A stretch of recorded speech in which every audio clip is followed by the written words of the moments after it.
साथियों, जब पढ़ाई की बात आती है, बच्चों की स्टडी की, कैरियर की बात आती है, फ्यूचर की बात आती है तो टेंशन हो जाती है माँ बाप को। कह तो दिया माँ बाप को, होती तो दोनों को है, लेकिन मदर को बहुत टेंशन होती है, माताओं को बहुत ज़बरदस्त टेंशन होती है, क्योंकि दिन भर बच्चा रहता तो माता के साथ है। पिताजी फादर तो चले गए अपने बिजनेस, अपने चले गए नौकरी करने के लिए। अब उसके बाद में क्या होता है? क्या कुछ ऐसा भी है जो पंचर हुआ पड़ा उसके रूम में? वास्तु के अनुसार अगर जान लिया तो हो सकता है आपका रास्ता आसान हो जाए। बच्चों की पढ़ाई के लिए एक बहुत जबरदस्त और बहुत अद्भुत वीडियो आपके लिए। डॉक्टर आनंद भारद्वाज, वास्तु शास्त्र के एनसाइक्लोपीडिया। साथियों, बहुत बहुत स्वागत, हार्दिक अभिनंदन आप सबका। आज हम बात कर रहे हैं स्टडी के बारे में। साथियों, अब जो है गर्मियों की छुट्टियां खत्म होने वाली हैं। हर दिन बच्चे को जो है परेशान कर रहा है। छुट्टी का जो मज़ा था वो तो ले लिया। आपको जो टेंशन हो रही वो तो हो ही रही है, साथ में आपके पेरेंट्स को भी हो रही है। बच्चों के रूम में हम क्या गलती करते हैं, क्या ना करें और क्या करें वास्तु के अनुसार, जिससे कि उनको कंसंट्रेशन मिलता रहे। कुछ तो उनके लिए करें हम। आपने सुना होगा बहुत बार कि रिवार्ड एंड पनिशमेंट। जब हम बच्चों को कुछ कहते हैं ऐसा नहीं करना, वैसा नहीं करना, तो साथ में ये भी बताना चाहिए क्या करना चाहिए। और जब भी बच्चा अच्छा काम करता है तो उसको कुछ ना कुछ इनाम मिल जाना चाहिए।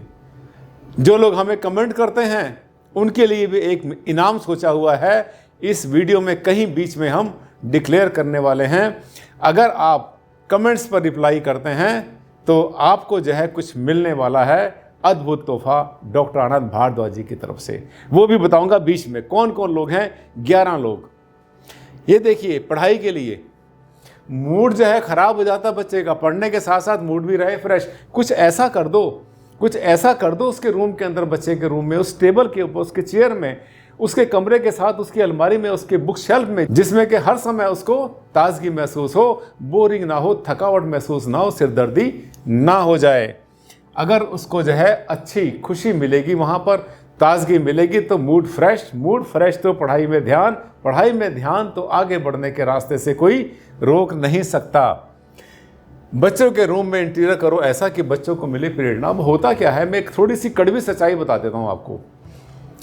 बहुत हो सकता है कि बहुत से पेरेंट्स को ऐसा लगे कि नहीं, उन्होंने नहीं ऐसा किया था, करते वैसे ज़्यादा था। जब बच्चे छोटे होते ना हमारे, तो शुरू में उनके सारे शौक पूरे करते हैं। उनके कमरे में मल्टी कलर कर दिया, बंक बेड लगा दिया हमने। बंक बेड के अलावा उसके कमरे में हमने खूब सारे टॉय सजा दिए, उसमें टेडी बियर लगा दिए खूब सारे। जो भी सॉफ्ट टॉयज लाए वो सब के सब लाइन से सजा दिए। अगर लड़का है तो कारें बहुत पसंद करता है, उसके कमरे में कारों की लाइन लगा दी, एक तरफ से 100, 200, 500 सजा दिए। सीलिंग में तारे लगा दिए, चांद तारे बना दिए, इंद्रधनुष बना दिया। वॉलपेपर जबरदस्त लगा दिया हमने, उसमें मिकी माउस को लगा दिया और लगा दिए। और बच्चे का रूम ऐसा कर दिया जैसे कि पता नहीं कितनी बड़ी जन्नत बना दी। जबरदस्त मजा आ गया। लेकिन जैसे जैसे बच्चा बड़ा होना शुरू हुआ, उसके रूम को बोरिंग करना शुरू कर दिया। अच्छी तरह से इतना ड्राई कर दिया कि कमरे के अंदर इंटरेस्टेड कुछ रहा ही नहीं। अब तुम बड़े हो गए हो, अब तुम्हारी दीवार का कलर चेंज करना है, वॉलपेपर हटाना है, ये सजावट हटानी है। कुछ तो बच्चा अपने आप ऐसी पढ़ाई में घुसा हुआ है कि उसके पास ये फुर्सत ही नहीं है देखने के लिए कि क्या अच्छा क्या बुरा। बट जो कुछ भी एनवायरनमेंट उसके आसपास बनेगा वही उसका ऑरा बनेगा, और वही जो ऑरा बनेगा उसी से उसको कंसंट्रेशन मिलना है। अगर कमरे का ऑरा आपने नेगेटिव बना दिया तो ये मान के चलना कि बच्चे को पढ़ाई में मन नहीं लगेगा, बिल्कुल भी नहीं लगेगा। कभी कभी क्या होता है कि नेगेटिव जो कमरे होते हैं वहाँ पर जो है बच्चे पढ़ नहीं पाते। पॉजिटिव कमरे में छोटे बच्चे बहुत अच्छा फील करते हैं। आपने देखा छोटे छोटे बच्चे जब भी मौका मिलता है, खिलौने से तो खेलते हैं, साथ में पेंसिल ले लेते हैं, पेन ले लेंगे, क्रेयंस ले लेंगे, जो कलर होते हैं लेकर कुछ ना कुछ क्रिएटिव बनाना शुरू कर देते हैं। जब बच्चे बड़े होने शुरू होते हैं तो उसके बाद में धीरे धीरे उनके पढ़ाई का बोझ होना शुरू होता है, और फिर उसके बाद में उनके सिर में दर्द होना शुरू होता है, क्योंकि कमरा कर देते हैं हम पूरी तरह से बिल्कुल ड्राई, बिल्कुल बोरिंग कर देते हैं। ध्यान रखना कुछ बातों का बहुत ज़्यादा अपने मन में। नंबर 1, जो बच्चा पढ़ने के लिए बैठता है तो उसके पीछे हो सके तो उसके पीछे वॉल हो। वॉल अगर नहीं है और मान लें वॉल को दीवार को फेस कर रहा है तो थोड़ा दीवार से दूर रहना। टेबल उसकी जितनी बड़ी से बड़ी बनाएंगे, चौड़ी से चौड़ी बनाएंगे, उतना ज़्यादा उसका ध्यान पढ़ाई में लगेगा। और जो पीछे की सीट होती है टेबल की, उसकी चेयर होती है, चेयर को ठोस कर देना अगर उसके पीछे जो है ठोस दीवार नहीं है। ये आपके मन में एक बात आ रही होगी कि इससे क्या फ़ायदा मिलता है। इससे क्या होता है, जो ऑरा है हमारा वो आगे ट्रैवल करता है। अगर आगे ट्रैवल करता है, फ्रीली जाता है, तो इसका मतलब जो हॉरिजन है हमारे वो खुल जाते हैं, और जितने हॉरिजन खुलेंगे हमारे उतना हमारा कंसंट्रेशन बढ़ेगा। होता क्या है कि जो हम बच्चों के पढ़ने के लिए टेबल लगाते हैं, सामने दीवार होती है, बच्चा ऐसे पढ़ता है और उसका बैठने को मन नहीं करता।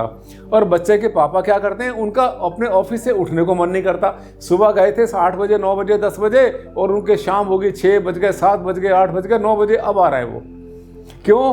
क्योंकि उनके जो पापा हैं उनके पीछे दीवार ठोस थी, बड़ी सारी टेबल थी, और वो जो है जब बैठे थे तो उनका आगे हॉरिजन खुला हुआ था। इसका मतलब ये आगे जो हमारा ह्यूमन ऑरा है आगे ट्रैवल करता है। अगर आगे से थोड़ा सा खोल दें तो अच्छा है। अगर नहीं ऐसा हो पा रहा तो सामने अगर विंडो भी लगती है उससे भी बहुत अच्छा काम चलता है। वो भी अगर नहीं होती, उस दीवार के ऊपर कोई सॉफ्ट बोर्ड लगा दो जिस पे बच्चों के जो है केमिस्ट्री के, फिजिक्स के फार्मूले हो सकते हैं, उनका टाइम टेबल हो सकता है, और बहुत सारी चीज़ें हो सकती हैं, कुछ मोटिवेशनल चीज़ें भी हो सकती हैं। इससे बच्चे के रूम के अंदर पॉजिटिविटी बढ़ेगी। महापुरुषों की फ़ोटो वहाँ लगाइए, जो उसने अपना कैरियर बनाना है, जैसा बनना चाहता है, जिस रेफरेंस से बनना चाहता है, उसको वैसा बनाने के लिए उनकी फ़ोटोग्राफ भी वहाँ लगाइए। जो बड़े बड़े लोग हमारे देश में हुए हैं, दुनिया में हुए हैं। देखिए, ये जो है एक अच्छा इंटीरियर नहीं है। वास्तुशास्त्र ये कहता है कि जो ग्रे कलर होते हैं, ब्लैक कलर होता है, डार्क ब्राउन कलर होता है, ये आमतौर पे हमारे ऑरा को एब्जॉर्ब कर लेता, पी लेता, बढ़ाता नहीं है। तो जब बढ़ाता नहीं है तो मन में खुशी नहीं होती, एक्साइटमेंट नहीं होती, काम करने को दिल नहीं करता, पढ़ने को दिल नहीं करता, बैठने को भी दिल नहीं करता। इसलिए ध्यान करना, ये जो मोनोटोनी है ना, मोनोटोनी का मतलब एक जैसा, बिल्कुल एक जैसा, मतलब जो कलर था वही, मतलब वही पोत दिया। ठीक है, आजकल इंटीरियर वाले भी इसके लिए कहते हैं, बहुत अच्छा लगता होगा उनको, लेकिन हमारे हिसाब से तो ये बच्चों की पढ़ाई के लिए अच्छा कलर नहीं है। ये कोई मोटिवेशन नहीं है, कोई प्रेरणा नहीं है बच्चों के लिए। तो इसमें भी आप जो है अच्छे तरह तरह के कलर जो बच्चे पसंद करते हैं, जैसे लड़के आमतौर पे ब्लू कलर पसंद करते हैं, क्रीम पसंद करते हैं, लड़कियां होती हैं वो आमतौर के ऊपर पर्पल लाइक करते हैं या पिंक कलर लाइक करते हैं, उनके कमरे में वैसे कलर करें। और जगह जगह पर कुछ ऐसी चीज़ें भी लगाएं, कुछ फूल पत्तियाँ हैं, कुछ और चीज़ें भी लगाएं, जिससे कि बच्चों के रूम जो है वो हैपनिंग बन जाए, वाइब्रेंट बन जाए। तो बच्चा बड़ा हो गया, इसका मतलब उसके कमरे को ड्राई नहीं करना, उसकी सजावट में कमी नहीं करनी, क्योंकि उसको तो मोटिवेशन देना है। आइए अब हम भी दे देते हैं आपको मोटिवेशन। हमने आपसे प्रॉमिस किया था। ये देखिए, लिस्ट बढ़ती जा रही है। वो लोग जो कई बार, एक बार नहीं, पिछले दिनों में जिन्होंने कई बार जो है किसी को रिप्लाई किया, जैसे हमारे कमेंट्स आते रहते हैं, आप देखिए ऊपर से कमेंट बॉक्स में समय समय पर अक्सर कमेंट्स, क्वेश्चंस के आंसर देने वाले सभी साथियों को कोरियर से या व्हाट्सएप के द्वारा या ईमेल के द्वारा मेरे साइन किया हुआ एक सर्टिफिकेट भेजा जाएगा, जो कि वास्तु सखा या वास्तु मित्र के सम्मान को प्रदर्शित करता रहेगा। इतने नाम आ गए हैं। लकी जी सबसे ऊपर है, एक लड़की है, ये महिला हैं, ये हमारी स्टूडेंट भी हैं। इन्होंने बहुत ज़्यादा, इन्होंने कम से कम कई हज़ार लोगों को अब तक जवाब दे दिया और बहुत बढ़िया रिप्लाई करती हैं। मैं चाहता हूं कि ये जो हमारा चैनल है ना, ये आपका एक इंटरैक्टिव बन जाए। जितने लोग भी इस पर आते हैं आपस में एक दूसरे के साथ में, जैसे व्हाट्सएप ग्रुप होता है, ठीक उसी तरह से अपना ग्रुप बनाएं। ग्रुप की तरह से आप लोग आपस में चैट करें, आपस में एक दूसरे को रिप्लाई करें, तो कितना अच्छा होगा। मेरा उद्देश्य ये नहीं कि मैंने आपको बताया और मैं बता के निकल गया, आपने समझा या नहीं समझा इससे मतलब नहीं, ऐसा नहीं है।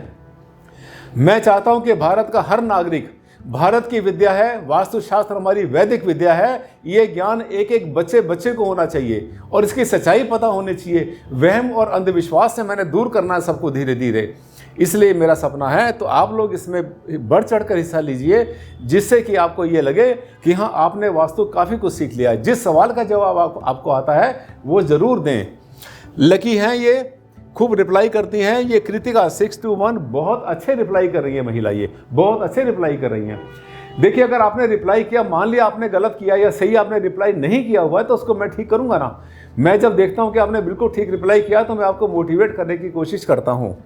मोहित ठाकुर हैं ये, एक हैं संजीत घोष, राज सिंह, पंडित उमेश शर्मा और शोभा रानी किचन। शोभा रानी की किचन जो है, ये कोई मतलब है महिला, बहुत ये भी रिप्लाई कर रही हैं, बहुत अच्छे रिप्लाई कर रही हैं। इसके अलावा असित गुप्ता जी हैं, ये तेजाराम गुजर हैं। इसके बाद हैं ये कश्मीरा पटेल 189, बहुत अच्छी रिप्लाई करते हैं। अरुण कुमार जी भी रिप्लाई करते हैं। इनके जो नीचे हैं ये कोई बहुत ज़्यादा रिप्लाई अभी नहीं कर रहे हैं, बट इनको शायद ये देख रहे हैं कि हम जो आंसर देते हैं क्या वो ठीक होता है या नहीं होता? बिल्कुल ठीक होता है। यकीन मानिए आपने मुझसे बहुत कुछ सीख लिया है। मुझे आपके ऊपर बहुत बड़ा कॉन्फिडेंस है। जैसे आप समझते हैं गुरुजी आप पर कॉन्फिडेंस है, वैसे मुझे भी आपके ऊपर बहुत ज़्यादा विश्वास है। ये ऐसे 11 लोग नहीं, 10 लोग नहीं या 11 लोग नहीं, कम से कम 100, 200, 500 लोग ऐसे होंगे जो कि रिप्लाई कर सकते हैं। प्लीज़ करिए, इसका एक पार्ट बनिए। एक मुहिम है ये मेरी, जिसमें कि मैं चाहता हूँ कि हर कोई जो है सबको ज्ञानवर्धन करे। जैसे मैंने बच्चों की पढ़ाई के बारे में बताया, मोटिवेशन ये हमेशा मिलता रहना चाहिए। साथियों, आज के लिए बस इतना ही। अगर अच्छा लगा आपको मेरा वीडियो तो इसको लाइक करना मत भूलना, सोशल मीडिया पे इसको आप वायरल कर देना। और हाँ, अगर चैनल पहली बार देखा था, चैनल को सब्सक्राइब कर लेना और साथ में मेरे वीडियोस को सर्च करना। एक एक टॉपिक पर आपको 50-50 वीडियो मिलेंगे और जिस गहराई में जाना चाहें वहां तक जा सकते हैं। जिस दिन आप ये कहेंगे कि हमने भारद्वाज जी के 300-400 वीडियो देख लिए हैं, उस दिन आपको बहुत ज़बरदस्त कॉन्फिडेंस आ जाएगा। सब कुछ दिल खोल के मैंने आपको बता दिया है। साथियों, आप भी ऐसे बनिए, ज्ञान दें दुनिया को और ज्ञान लें साथ में। साथियों, बहुत जल्द मुलाकात करते हैं एक नए टॉपिक के साथ। तब तक के लिए दें आप मुझे इजाज़त। नमस्कार।